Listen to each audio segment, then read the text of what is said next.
All right. Welcome to another edition of the Social Proof Podcast. I'm excited because I got my boy here. Yes. I got my real friend here. What's going on? Like, this guy is a beast. We met a little while ago at a conference that I did in Charlotte, and he drove up because he was following your boy on the gram because I've been putting out great content. If you're not following me on Instagram, something's wrong with you. But he came out and was like, yo, man, I'm following you. I'm doing this little wholesale thing. And he told me how much he was making every month wholesaling. And I was like, man, I need to meet you. I'm saying, like, I need to be your friend, bro. So Tommy Holt Jr., what it do? What's up, man? How you feeling, man? So we started? Oh, we live, man. We started when you was talking about your fake veganism. Your fake veganism. First of all, you just started. I'm about a year and a half in the game right now. It don't matter, bro. I'm still checking the back of the packages to see if it got powdered cream. I'm a veteran. I already know. I don't even got to check the back of the packages. I'm good. So I just like, oh, this is what I want. You're know what crazy, bro. Because you be eating the snack. You'll eat like you'll pop a little muffin or a donut. Hey, because I'm a new vegan, I'm more like. Why are you putting on my business? And we got people that are actually watching this right now, bro. Let's get into this interview, okay? So, man, you wholesale real estate, man. Yes. What the heck is that? Oh, man. So, first of all, wholesaling real estate, I think, is one of the best ways to get into the real estate game, especially if you don't have a lot of money. Mm-hmm. And basically, this is real simple. It's real simple. All I do is I basically find someone who's motivated. Like, you need to have a motivated seller. A motivated seller, what's that? So someone has a problem that's big enough that they're like, man, I need this money now. So what they basically are doing is they're trading, there's different values, different currencies, right? And one is time and obviously one is money. And there's some other currencies, relationships and those such forth, but they're trading time for money. So they're saying, hey, I need to solve this problem quickly, so I'm willing to give up some equity in my property or some money that I would normally get if I sold this on the open market or if I fixed it up. I'm willing to trade some of that if you can close this deal quickly for me. So here's a good example. I was talking about this one. There's a guy, because everybody talks about the bad times, but there's actually a guy that had some good news. He got a promotion, but the problem was that he had to move to Colorado and he had to do it very quickly. So now he's over in Colorado paying for 2 houses and he can't afford it. So he's got a raise, he's got a good thing going on for him, but he has this problem where he has this house that's empty. He doesn't want to be a landlord and he needs to get rid of the house quickly because every month he's just paying a mortgage on it, paying a mortgage on it. So, and then there's a whole bunch of other reasons. But anyway, you got to find situations like that. And then when you find situations like that, you get them under contract for one price. So let's just say you get them under contract for $40,000. And then I find someone like yourself, right, that you're looking to buy a house. You're looking to buy a house because you want to put money into it, flip it, and do the whole HGTV thing. And then you're looking for that, and I say, listen, I got this house for $40,000. I'm going to sell you this contract. Either I can buy it for $40,000, or I can sell you the contract. You can buy that for $10,000 from me, which would be $50,000. And then you fund it. You send the money over to the lawyer. The homeowner gets their $40,000. I get my $10,000. You get the deed to the house and the keys, and you get to make some money on it. All right. So it's a big, rich game of hide and go seek. Right? It really is. You find somebody that's a motivated seller, whether they're about to lose their house or going through a divorce or a move like that situation, or maybe it's like a headache. They try to rent out as a headache, or got it left to them, right? True. You find a motivated seller because now they're motivated because some sort of circumstances in their life. And then you buy the contract. I don't buy it. No money comes out of my pocket. So I don't actually pay them. Is this legal? It is legal. That's a good question. A lot of people ask, is it legal? It absolutely is legal. Basically, all we're doing, so here's what I like to say, like, I always equate it to a car. When you go and you buy a car, you typically go, you put your down payment or whatever, right? And you sign something, and you literally leave with the car most of the time, right? But everybody knows that's not the way houses work. Everybody knows it's a longer process. Normally closings take sometimes 60, sometimes 90. Sometimes they take even longer than that, 120 days. But people know that you sign a piece of paper that you're not actually going to get that money, and I'm not going to get the keys for a little bit of time. So we use that time to be able to find another buyer. So like I've said, if you're the person who wants to flip it, I use that time frame to find you and then present you the offer, right? And as long as my seller is okay with making the money that we signed for, they don't care. They're happy. Right? Okay. So just as a role play, you had something happen where you got this property, right?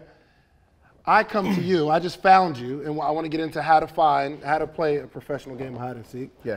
But I found you like, yo, you got this property, $100,000. Okay. It's worth $200,000, but you got to get rid of it. And you're saying, yo, I'm telling you that I'm going to give you $100,000 cash. Yeah. I'm telling that you're going to receive $100,000, either from me or for someone else. Right. And it's all in the contract and on how you explain it to them. Listen, I tell them, this is how I do it. I tell them, I'm gonna do one of three things. Either I'm gonna buy this house myself, fix it and flip it, renovate it. I'm gonna make money, right? I'm gonna buy it and do a light renovation, and then I'm doing a light renovation, I'm doing a rental. Or I'll say, occasionally, Dave, what I'll do is I'll partner with someone else, and we'll go into all this property together. But regardless of what are the three options I use, regardless of that, you're still going to receive your $100,000 in this particular case that you gave me. Gotcha. Are you okay with that, Dave? Yeah, absolutely. Yeah, you're absolutely okay with that. You don't care if the $100,000 come out of my pocket or if it comes out of somebody else's pocket, as long as you get your $100,000. Gotcha. So I got this house, $100,000. You tell me you're going to buy it for $100,000, right? And then you have a buyer on the other end of your phone, and you tell the buyer, yo, I found this house, it's $110,000. It's worth $200,000. If you put $40,000 into it, Yep. You'll make 60 on the flip or whatever. Boom, you got it. You're a wholesaler. You're a wholesaler. I'm a wholesaler. You're a whole wholesaler right now. All right, so how do you find the motivated sellers and how do you find the buyers? Yeah. Let's talk with the motivated sellers. How do you find Motivated sellers are the most important piece of the puzzle, right? They are by far the most important piece of the puzzle and the hardest to find, right? But once you learn some of the tricks, there's a whole bunch. We'd be here for a 2-hour segment just on motivated sellers. But there's a whole bunch of ways to do that. And I always tell people start with the motivated sellers first, because it's not hard to give away a Lamborghini for $30,000, right? Even if you're not looking for a Lamborghini, even if you're not even looking to buy a car, if I found a Lamborghini, I say, listen, this Lamborghini is worth $160,000, $180,000. I'm gonna sell it to you for $30,000, but I need the money in 14 days. You figure out some way of doing that.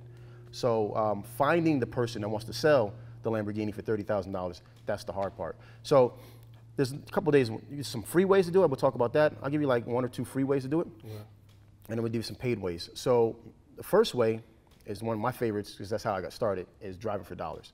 So literally we hop in the car, and we drive around neighborhoods, and I'm just looking for the abandoned house. I'm looking for the house with the high grass, with the windows broken out. I'm looking for all that. And when I find that, I just jot down that address, and then I will go onto the county records, and it depends on what state you're in. I don't know if you're wherever you're at, but here in Georgia, you look on the county records, and it'll tell you who's paying the taxes. Now, let me ask you this. Are you paying someone's taxes that you have no interest in their house? Absolutely not. I don't want to pay my own taxes. So if you're paying the taxes on the property, then good chances are you're the owner. So then I'll find that person, and I will skip trace them. Skip tracing is basically, again, like hide and seek, right? Like I'm trying to find as much information about that person. You can use sources like Been Verified.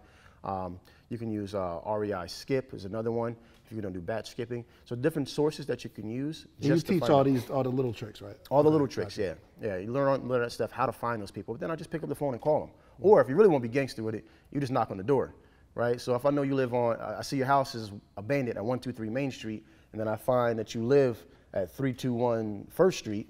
You'll pull up. I'll pull up, knock on the door. I do it all the time. Hey, my name is Tommy. This is what I do. I'm buying houses in the neighborhood. I noticed your house in Main Street, man. I love that house. I really want to talk to you about giving you a cash offer for it. Would you have a moment to chat? Really just simple, right? Has that worked? Oh, yeah. Yeah, absolutely. And I've also got doors slammed in my face. Gotta have thick skin, for sure. Right. But it's numbers. So that's one way of driving for dollars. So hold on.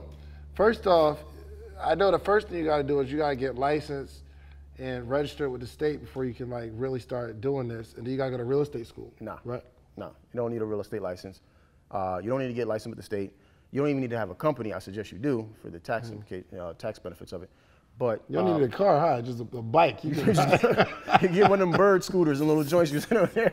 Well, hold on. That house look abandoned. Let me write it down. Bro, literally you can walk and do this, right? Which kind of goes along with the second one.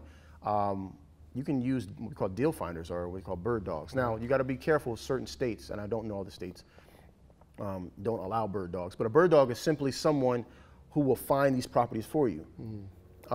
So I like to partner with Uber drivers, right? So I did this experiment. That's creative. I did this experiment a while ago where I started doing Uber Eats, right? And I was like, man, I'm tired of spending all my money on gas. Let me do Uber Eats. Man, I found so many properties, houses I just never would have found. Really? Yeah. So I was like, let me talk to some of these Uber people, have them go out and say, listen, if you want to make a little extra money, $500 to $1,000, just doing what you already do. You drive down the street, you see an abandoned property, you jot the address down, take a photo of it, send it to me. If it pans out to be a deal, I'll pay you between $500 to $1,000, depending on how much the deal kind of comes out. So they're already doing something, and I'm just utilizing what they're currently doing to help benefit them and me. Gotcha. So, okay, that's finding it. You can drive for dollars. There's a bunch of ways that you teach, but okay, how do you find the people that got the money? So we just talked about sellers, finding the motivated sellers. How do we find the buyers? So again, multiple strategies. Here's one really easy one. Why didn't you tell me I had my headphones in, bro? Because I thought that was the style. You thought it was a part of this? I thought it was a part of this. I'm out here looking stupid. No.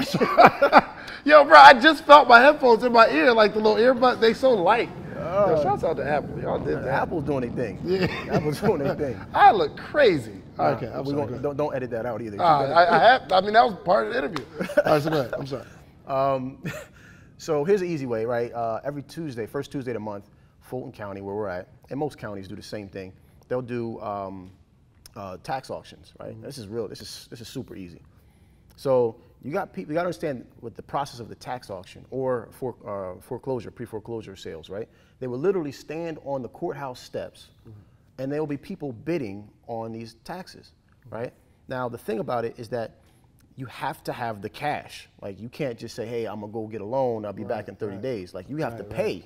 You have to leave there with a check. So the auction is like, there's people like, yo, I got $100,000. I want to buy this house, and it's auction like and that. you gotta have that $100,000. You gotta have the 100 bands on you. Yeah, you can't just be playing with that, right? Right. So these people have money already. So all you got to do is I'm watching who's raising their little hand, who's saying, yeah, I'll bet it for 100, I'll bet it, 110. Okay, I got you. So you got monies. Right? So money man, yeah, that's me. Yes, sir. So you got money.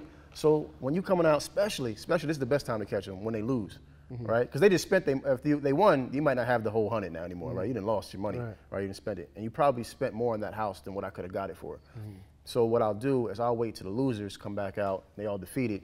Like, yo, I'm glad you lost, man, because I got that same house. I could have got that thing for you for 80, right? Here's my information. Here's the key, though. Here's the key. You got to get obviously their name, email, and you really want to get their phone number. The phone number is the one that they kind of sometimes are a little iffy about. Right. But if you can get their phone number, because you want to market these properties to them, and I don't know about you, but man, I got like on my phone, man, I got like probably 3,000 plus emails, right? So emails come in all the time, but man, I almost dropped that. That'd have been disastrous.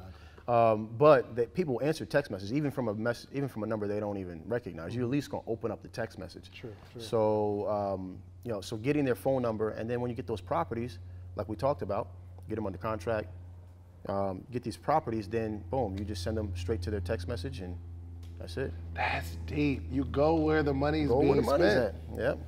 Golly. So like even like the ones that lose, you might run up and someone like, yo, I got this house.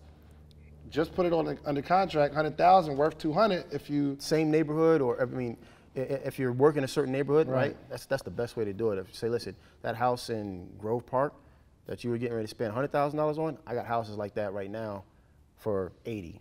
You interested?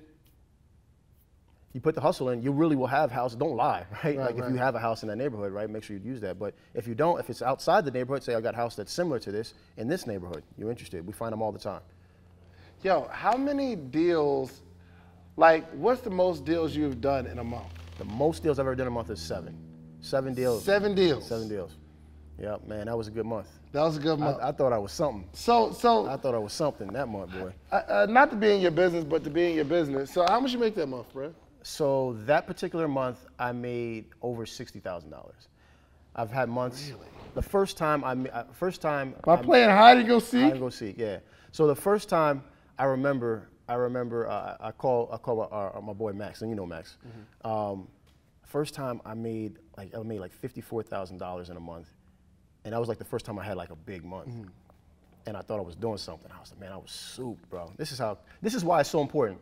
Like, if you guys take anything from this, like, don't worry about the money, but just having the right network around you to keep you focused and keep you on track. So I'm proud, right? I'm like, yo, I ain't never made, like, when I was a cop, the most I made in a year was like $70,000. And I just made, my first year I made $48,000 as a cop. I made more in a whole year, right, in this 1 month. So I'm calling up Max and I'm like, hey man, yo, I made 54 grand this month. Like, yo, he was like, all right, that's cool. That's cool. When we gonna get that 6 figures though for the month? Why don't you just keep pushing? I was like, yo, like, bro, you can't even celebrate with me for a little bit. Can we pop a bottle or something? Like, can I get a good job? Right. But yeah, man, it's just more than that. It's just like always keeping people around you that are gonna push you. So I made $60,000. That was a little over $60,000. That was my highest month that I've ever done. I didn't even call Max. I didn't even call him. It was pointless because, you know, he's doing way more than that. Right. But it taught me something, right? It taught me a lesson. Like, your limiting beliefs is where you're gonna end at. That's where your road ends. Is wherever you think that's the finish line is. That's the finish line for you. Wow. You know, it was just it's an amazing experience, man. This thing's changed your life. But then also, I don't want to mislead everybody. There's some times there's some months where I don't make a deal, right? Especially in the beginning, and that's very important. I think for people who kind of get in our course, one of the first things I always tell them is that, listen, be prepared to work 20 hours extra. So if you got a job, I'm not talking about working your 40-hour job and that counts. I'm talking about 20 hours extra on your wholesaling business every single week for the next 6 months with zero expectation of getting paid. That's the key part, is not having any expectation of getting paid, and you'll get paid.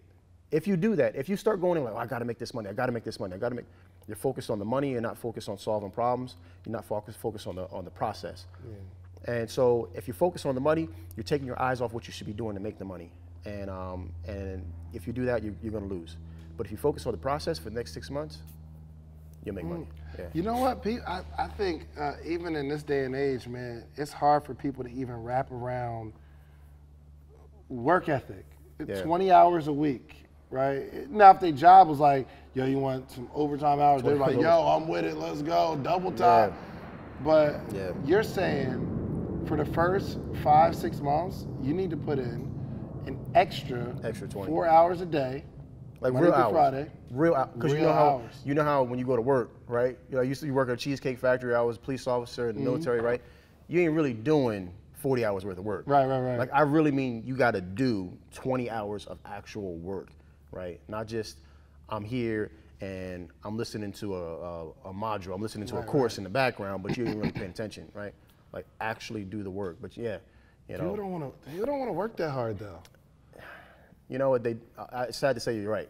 They don't. But there's a few people out here, hopefully people that are listening to this, there's a few people out here that are willing to do it, and that's really what we have to focus on. That's what I think this whole mission that you're doing, you're not talking to the masses. You're talking to a very select few. It's like when I was in the Coast Guard, we had like a special forces unit. Like that special forces unit got special treatment because they were special, right? So this podcast is for special people. It's not for the masses. It's not for the general public. It's for people who want to do something special with their life. And then, you know, hopefully this resonates with them, But you also had some people that got lucky. In wholesaling, you can get lucky. Absolutely. You can you can throw up a shot. I'm talking about behind, and boom. Oh, crap, I just made 10 grand. But hold on. It makes me really think, is it really luck, right? Because you can think of it as luck, right? You can think of that exact analogy. Someone standing on the court and just throwing up a shot. Well, they had to do something to get on the court. Right. So, you know, there's somebody on the course, she made money in the first 30, actually we have a couple people that made money in the first 30 days, like 5-figure checks, you know, in the first 30 days. One girl was getting ready to quit. She was getting ready to quit. I spoke with her on the phone for like 45 minutes, convinced her to go out. She went out the very next day, just hung up some door hangers. Right. And the person called her up and said, yeah, I want to sell this property. Found out later, after she got the property sold, within 30 days, she made $12,500. The story gets better. That guy was like, listen, I just wanted to see if you can do it. I got 4 more, no, it was a total of 4 houses. I got 3 more houses. So she sold that one. He said, I got 3 more houses for you. And she sold all those 3 houses within the next like 30 days. She made more money in the next 30 days after that. She made more money in 60 days than she did almost all year working. Wow. But she had to, we were standing right over there. We were standing right over there at an event, and she pulled up to me and said, listen, I want to do this course. So she had to get on the court. Right, she had to get on the court, right? She had to invest something to get on the court. Right. But because she did that investment, man, it panned out beautifully for her. So you got a course that teaches you this, and it's like, it's real thorough. Yeah. Right? It's like, how many modules is it? 25. 25 modules. So what are the modules teaching? So this is everything that you need to get a deal. Mm-hmm. We could talk about high-level stuff. We could talk about, doing all these crazy strategies. But when I started, so this is how the process started. To be honest with you, for about 6 months, I did free consultations. And when I say, when I was on the phone for like 4 hours a day, just getting this data, what do people want? Mm-hmm. Like, what are the same questions that people are asking? Right. And I just said, okay, these are the questions. I would do 30-minute consultations with like 3-4 people, like all the time, every day, right? And they would never last for 30 minutes, right? Because everybody doesn't know the question. But we would do these consultations, and I would see a reoccurring thing. Or how do I get sellers? How do I find buyers? How do I find closing attorneys? Mm-hmm. Do I use a closing attorney or a title company? Like all these questions. So I just started jotting this stuff down, and I literally built the course around all that data that I collected, And so it goes from, first of all, mindset. Me and you both are big on that. Mm-hmm. I think any entrepreneur who's successful is big on mindset. With the mindset that you need to have. But then we give you the contracts, we give you the scripts that you need to follow. We talk about what is wholesaling, a little bit more in depth, give you a little bit deeper knowledge of it, how to find something called an ARV, an after repair value, which is king, right? You gotta find that number because you work backwards from that number, how to calculate repairs, how to find your sellers multiple ways, how to find buyers multiple ways, how to dispose your properties, how do you mediate stuff, right? It's very, very thorough, a very thorough course. And then we got the coaching calls, so coaching calls are fire. So you got the course where people can watch it, at their leisure. Obviously, for the people that want to run, they're gonna run it. They're gonna watch it, take notes, but also they can 2 days a week. And they got homework too. I forgot to mention that the homework is important. So when I say do this, and this is the beautiful thing about it. When I say do this, and this is what it means, and then you have to do the homework. So some of the homework you have to leave. So for example, I'll give you the construction process, right? A lot of people don't know how much it costs to put in some electrical work or air conditioning ducting. So when I tell you do this, this, and this, it's going to let you know, okay, this is what it takes to do this, right? So if you're going to know how much a sink costs, because you're going to go to Home Depot and find out what's the highest sinks and what's the low sinks. So you really teach them what to do. It's not like, just watch the modules and. Not just watch the modules and then sit on your hands and do nothing. Right. Go out there and find 25 abandoned properties. Okay, you did the homework. Now if you found 25 abandoned properties, this is what you have to do. All right, I want you to do this, this, and this, and I want you to call these people, and you start calling them. Okay, now you're going on an appointment. This is what you're going to say. So it walks you right to a deal, man. It's just, it's too easy. I take all the guesswork out of it. Yeah. And if you got questions, like you said, we got the modules, man, on Sunday and Wednesday. So I mean the conference calls on Sunday and Wednesday. Gotcha. So what made you choose real estate? Bro, I saw. Cause you was a cop. I was a cop. Shoot 'em up, bang bang. I should have actually. I should have been in Bad Boys 3. Will Smith, Marty Marr. Y'all missed out, man. Y'all should have had me. Marty Marr, like him. Yeah, that's my man's. Yeah. So I was on the SWAT team in Miami, and a friend of mine, he was on a different police department, but he was on their SWAT team, and he was doing real estate. And his uncle was a real estate agent, but he also dealt with more investors. And this was 2008. I got my license. I thought cops were gonna be coming in, and they were like, man, cops are gonna start a family. They're gonna want to buy a house. It's gonna be a perfect thing. They're gonna get with a cop. And bro, I just wasted a lot of gas. Y'all cops, man, y'all some of the most indecisive people out there. And so I was like, man, I ain't making no money. But I saw my boy's uncle, who was dealing with investors, and they were caking in 2008, right, where the market was tanking. The only people who were making money were wholesalers and investors. And so I saw that, and I was like, I need to learn this. I still didn't know about wholesalers, but I didn't realize that wholesalers were even existed. But now looking back, I was like, they were getting buying these properties from wholesalers. But I just noticed them as known them as investors. So I saw these investors making money, and I was like, man, I need to do that. So I was a real estate agent back in 2008, and did my thing, and made a little bit of money, but not much. And then I kind of got out of it for a while, right? I got out of it for a while, started the gym, I went overseas, I did a whole bunch of stuff to make some money. And then I came back and I was like, I want to do this real estate thing again. So I went to go buy a flip, and I lost 10K on it. I lost 10K on the flip. And a friend of mine, Don, told me, bro, you got to get right back in it. Like, you just got to get back into the game immediately, or she's going to stay out forever. And thank God I listened to him. I bought the next house, I made some money off of it, but I bought it from a wholesaler. And that's what kind of put me on wholesaling. Wow. So you mentioned 2008 and the market tanked, and we got another one coming up, right? We do. Because I mean, you were advising me. I'm about to sell this the house that you actually sold me. So good luck. I appreciate that for you. But you're advising me not to go into fix and flip right now because. Well, what I say about the fix and flip right now, I'm advising everybody to be done with their fix and flips by October of 2019. So if you can get into a fix and flip now, do what you got to do, right? But be out of it in October of this year. Why do you say that? I mean, you just look at the market like forever, the real estate market. You see that we typically have these recessions in the real estate market every 7 to 10 years. Last one we had was in 2008. We're due. So it's going to happen.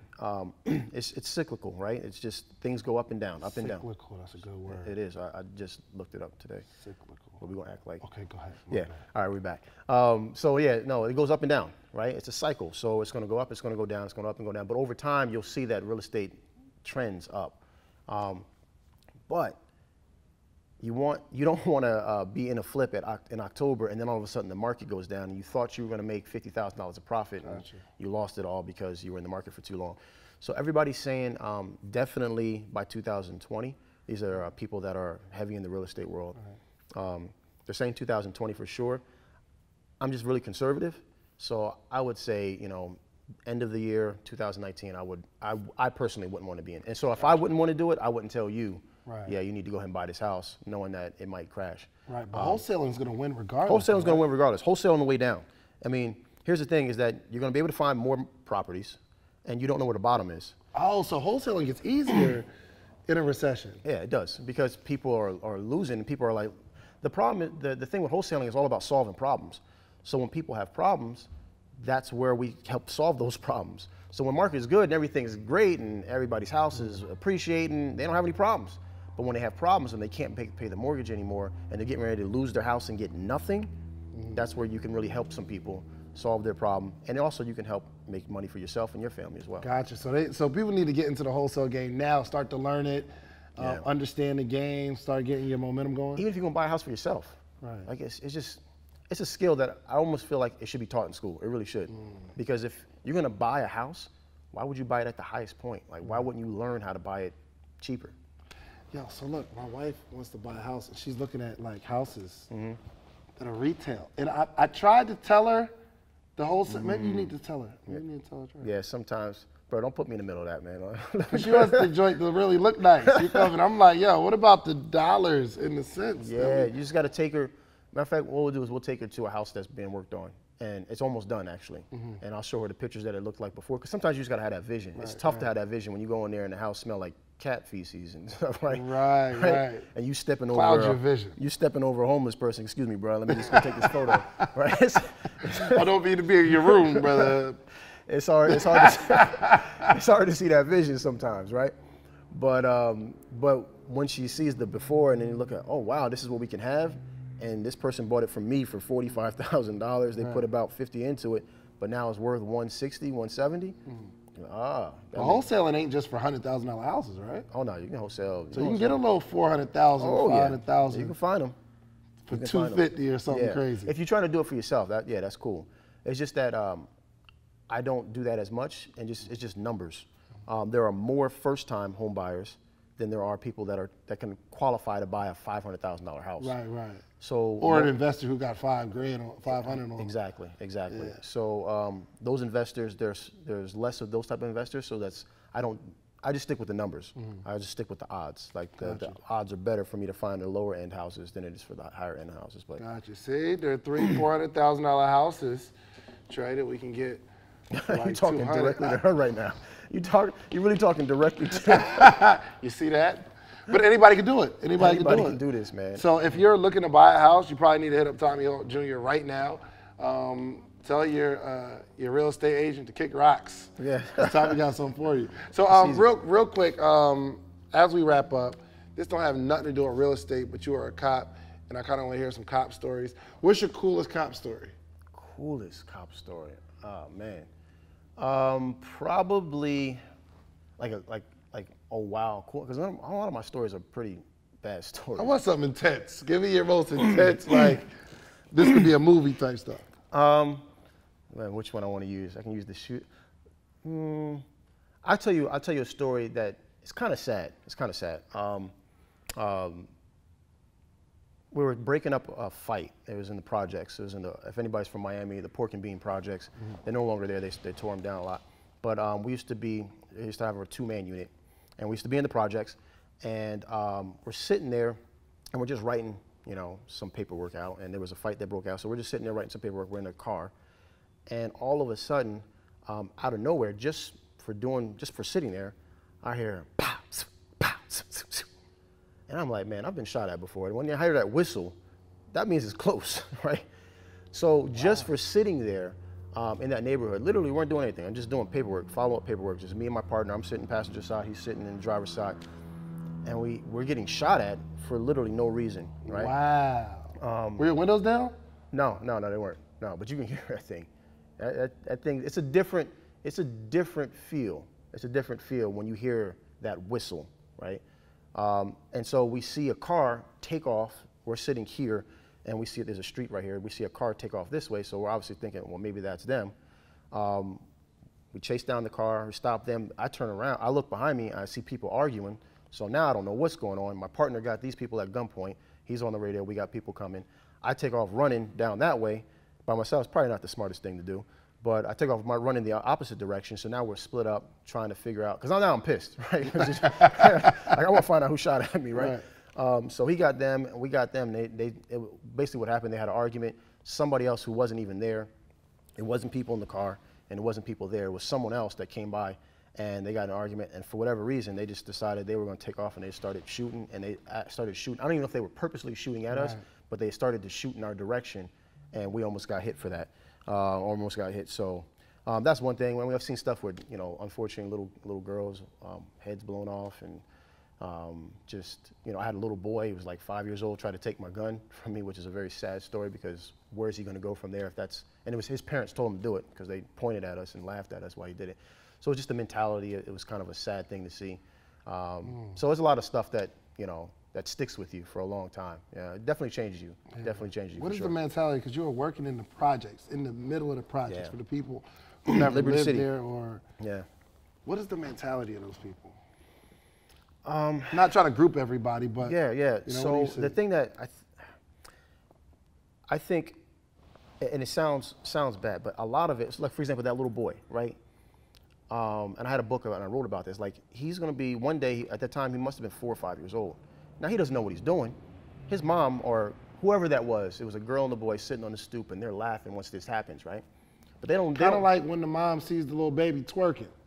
And they're laughing at this, right? Ah, look at the baby twerk, okay. So is it really the baby's fault when 10 years from now, he's 14 years old and he's robbing people? Is it really his fault? Right? I have to think, because sometimes we just look at the end product and we get mad at that, but like, what about the environment that he was in? Like, he had some people, and then you have to think about it a little bit deeper. Why would the parents, or whoever they were, maybe it was his sister, or I don't know, whoever it was, why would they do that?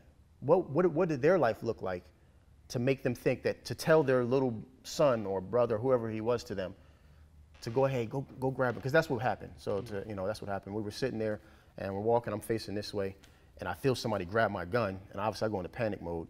And so I grab my gun, I pull it out, and I'm pointing it. Dang. And I'm realizing, hold on, this is a little boy, right? But it's just all reactionary, right? Because I'm walking this way, and someone comes from behind me and is grabbing on my gun, and my first reaction is like someone's trying to grab my gun to shoot me. So I'm paying attention this way, he grabs my gun, I clamp it, I rip it out, and I turn around, and it's a little boy. And when I'm pulling my gun out, I literally have my finger on the trigger, and I'm pulling back on the trigger. So they think it's a game, they're thinking it's funny, but they don't know that I was probably about a pound's worth of pressure from making a mistake, right? And so seeing the mentality of that, and then seeing them laugh, and literally like belly laugh, like they're grabbing, they're like, ah, little man, you funny, you stupid. I realized, like, man, it's not his fault. It's not gonna be his fault when he gets arrested in 14 years, right? Because he's being taught that this type of behavior is okay. And that's a hard thing. And I think, if I can speak really candidly, like to cops, man, like, you have to understand, especially if you're out there protecting and serving, you have to understand that some of these people didn't grow up like in the same environment that you grew up. And so when I see a kid that has a little, I'm just gonna be real, I see them have a little bit of weed, and I understand, like, bro, this is not just, like, I'm not gonna ruin your life off of a little dime bag, right? I need to talk to you sternly. I need to show you some, like, father figure love, but I'm not gonna ruin your life over it. And some cops, they don't get that because they never got to see that environment. Right. They don't understand that, man, this is not all this person's fault. I know they're 18 now and they should know better now, but you gotta understand they got 18 years of being taught the wrong way. Being taught to go grab a police officer's gun. It's okay, it's gonna be funny, right? And so, yeah, man, it's, you know, it's just a sad situation, man. It's a sad situation. So I can't completely blame him. I mean, at some point you become an adult and you have to take take responsibility for your own actions. But especially, man, when that teenage years, I'm going through it with teenagers now, right? Yeah. Those teenage years are tough. And if you're growing up in that environment, you have a very, very difficult time, you know, choosing the right things. And then you don't have the role models. Yeah. Like, I wish everybody could get podcasts like yours. I wish everybody could get these, they could find out about it because they can see other minorities that are out there that are doing this. Because the only thing they see is basketball and rappers, you know, that's what they see. So that's what they think, and that's what they think they need to be at. And unfortunately, that's the only thing they know. So seeing businessmen and businesswomen is important. Stuff like this is super important, really important. Goodness gracious. All right, so I can't end like that. You asked the question. It gotta be, I know, it gotta be something like happy. Okay, all right, so this is how I normally end all my podcasts, man. Predictions. I'd like to know where you're going to be in the next 5 years so that we can look back at this camera 5 years from today and say, yo, Tommy Holt said he was gonna do this. And look at us, 5 years later or 10 years later, look at him, he's doing it. Yeah. Wow. So give me your prediction. So before that $60,000 month, my goal was to make $83,333.33 a month. And if you times that out times 12 months, that makes you a millionaire, right? So, but then Max just destroyed that with his shouts out to Max Maxwell. His lack of enthusiasm. And so now I really want to double that. I really want to double that. And here's why. I think it's important to start off with how you want your life to end, right? And what does that look like, right? What type of life did you lead? And then literally, like, put a dollar figure, because it is. I mean, no one wants to talk about money. Everybody says, oh, you know, money this, you shouldn't be focused on the money.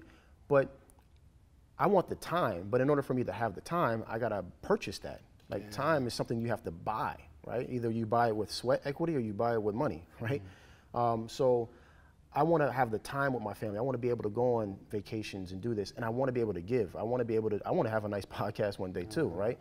This stuff, everything that you're in right now costs money. So at the end of my life, I really want to be one of those people that I can give half my money away and then give the rest of it to my family, right?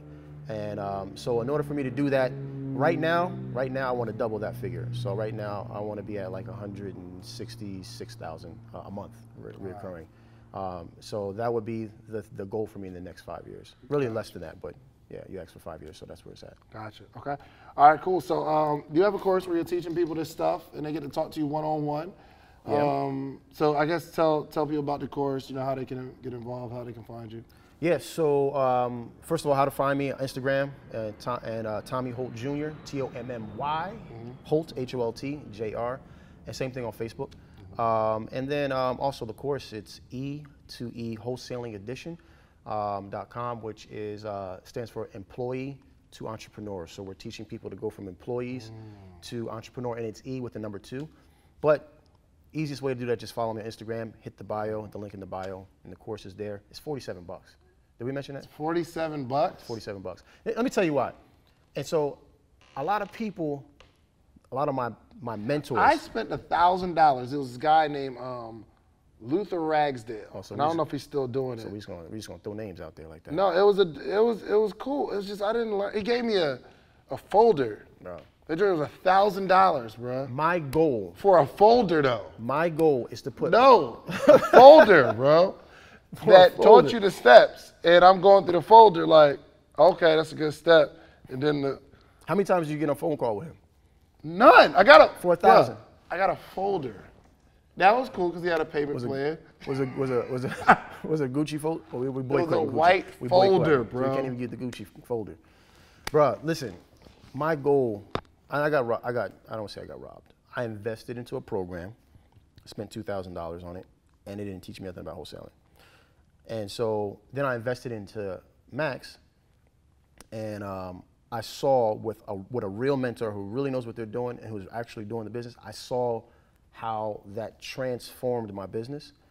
And so my goal was to put all those $2,000, $1,000 for a folder courses out of business by providing such a good value at such a low price that no one would ever even think about spending $2,000 for a video course that doesn't, like the course taught you stuff, but if someone wants to learn wholesaling, right, which I said, hey, I want to learn wholesaling, yeah, they said, go ahead and spend this $2,000, and I did, and I trusted them, and I got robbed for it. The goal is to put them out of business, really. The goal is to give so much value that that no one wants to do anything else, right? Wow. I don't need the money, right? We do pretty decent. The $47 that they spend it's going to help them more than it's going to help me. So yeah, just that course is fire, man. I'm really, really proud of it. I'm really proud of that effort that we put into it. We bring on people every Sunday and Wednesday. It's either myself or someone that I bring on that is doing better than I am, right?